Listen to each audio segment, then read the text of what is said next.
Opo tayo. Gandang umaga sa inyo lahat. Vice President Jejomar Binay, former President Fidel Ramos, Speaker Feliciano Belmonte, Executive Secretary Paquito Ochoa, Secretary of National Defense Voltaire Gasmin, and other members of the Cabinet, General Ricardo David, Chief of Staff, Police Director General Raul Bacalso, other members of the PNP, MMDA Chair Francis Tolentino, Vice Chairman of the EDSA People Power Commission, Christopher Carrion, Commissioners of the EDSA People Power Commission,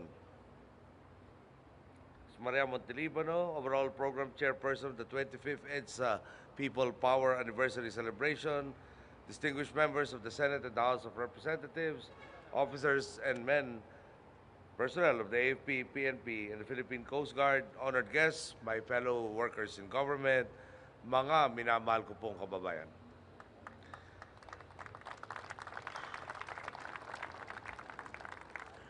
Nang inideklara ni Ginoong Marcos ang martial law noong Setyembre 21, 1972, hindi naman lahat ng Pilipino ay nagimbal sa ideyang ito.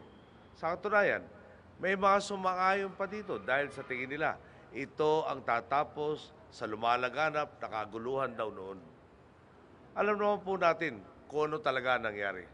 Sa halip na maging maunlad, naging kaliwat kanan ang nangyari patayan. Lumobo sa 25,000 ang mga namundok at sumali sa iba't ibang mga kilusan.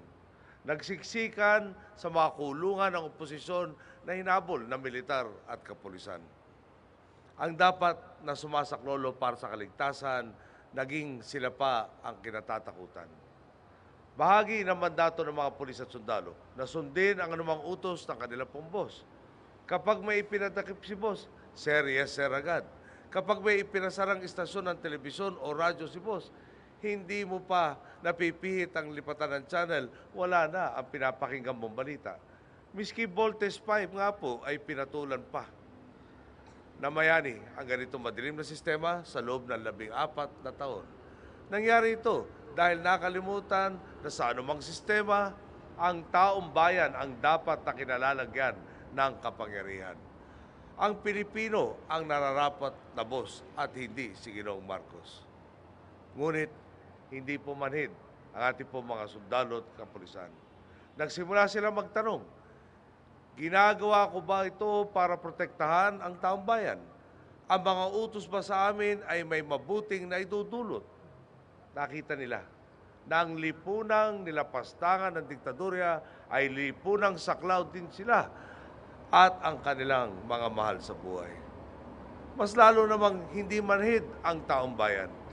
Ang mga dating tagasunod ni Ginoong Marcos, unti-unting namulat sa katotohanang hindi ang kinabukasan nila ang itinataguyod niya, kundi ang makasariling interes lamang ng kanyang pamilya. Unti-unti, napansin ng mga Pilipinong habang nababawasan ang pagkain nila sa mesa, parami naman ng parami ang mga sapatos sa kabinet ni Ginang Imelda. Nang naging sukdulan na ang kamay na bakal, iisa ang naging tanong ng mga sundalo, ng mga pulis, ng mga madre, ng mga estudyante at ng buong sambayanan. Hahayaan ko bang manaig ang ganitong sistema? Iisa rin ang naging tugon nila, hindi. People power ang naging tugon ng milyon-milyong Pilipino. Nanindigan ng mga sundalo sa kanilang prinsipyo, taong bayan ang boss ko, hindi ang nagpapakasasa sa pwesto. Nagsalubong sa EDSA ang nagkakaisang mithin ng mga sundalo at sibilyan. Dagdag pa rito, pareho nilang kinilala na hindi mareresolba sa dahas ang mga problema ng bayan.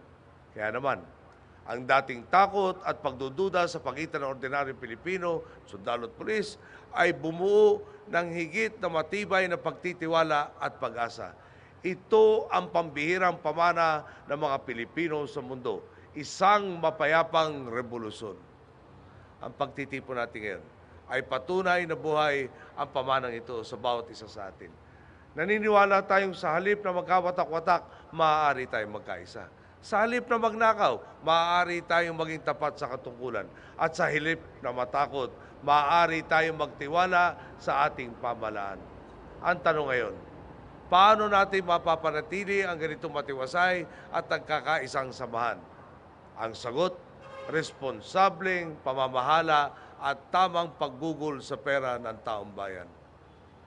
Sa kasamaang palad po, ayaw mo pong aminin ng ilan, hindi nangyari sa nakalipas na dekada ang dalawang bagay na ito. May mga naging taksil sa kanilang katungkulan, may mga nanlimas sa kaban ng bayan. Kaya naman, todo kayod ang inyong pamahalaan sa pagpapatupad ng reforma upang matugunan ang pangangailangan ng taong bayan. Sa kalauna ang kasundaluhan. Nagbubunga na po ang mga reformang ito. Ang halimbawa po nito ang pagpapatayo ng hindi bababa nga po sa 20,000 housing units para sa ating po mga sundalo at pulis sa sobrang abot kayang halaga nitong taon na to. Kung dati ang sundalo ay nagbabayad ng aabot sa 5,000 piso kada buwan para sa upa, ngayon 200 piso na lang ang ibabayad ninyo para sa bahay na kayo mismo ang magiging may-ari.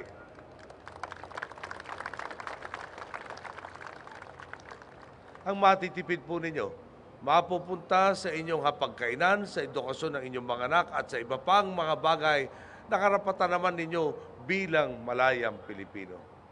Hindi natin ito hinugot sa kung saang pondo. Walang hokus-pokus po dito.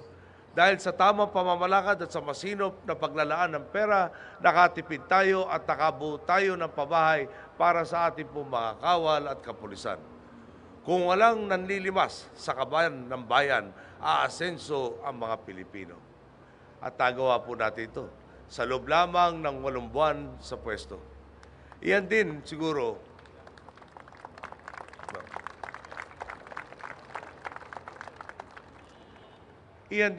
ang diwa ng demokrasya. Tumitibay ito kung ang taong bayan ay nagsisimulang maniwala sa kanilang gobyerno, kung lalo sila nakikilahok kaysa itakwil ang sistema. Halimbawa, yung pong 25,000 na sumali sa kilusan noong panahon ng batas militar, problemang minana ng aking ina. Bumaba po ito sa 6,000 bago matapos ang kanyang termino. Hindi po komplikado ang batayang prinsipyong ito. Ang nangyari lang, nagtaguyod ang pamahalaan ng isang sistemang mas ginusto ng taong salihan kaysa buwagin. Ngayon, sa pagtahak natin sa isang direksyon, ganyang klase ng sistema ang itinataguyod natin. Kapag may isa ng pangangkaso, may aasahan ka dapat na katarungan. Kapag nagtapos ka mag-aral, may aasahan ka dapat na trabaho. Ito dapat ang bunga ng demokrasya. Ito ang hamon sa atin ng EDSA. Ngayong umaga, ipakita nating buhay ang people power at hindi ito nagtapos sa 4 na araw noong Pebrero 1986. Sa tuwid na pamamahala at sa pagsugpo natin sa korupsyon, palayain natin ang bayan natin mula sa kahirapan. Mga minamahal kong kababayan, ang mas maliwanag na bukas ay ginagawa na natin sa ngayon. Sama-sama nating itong isakatuparan. Magandang umaga po. Maraming salamat sa inyo lahat.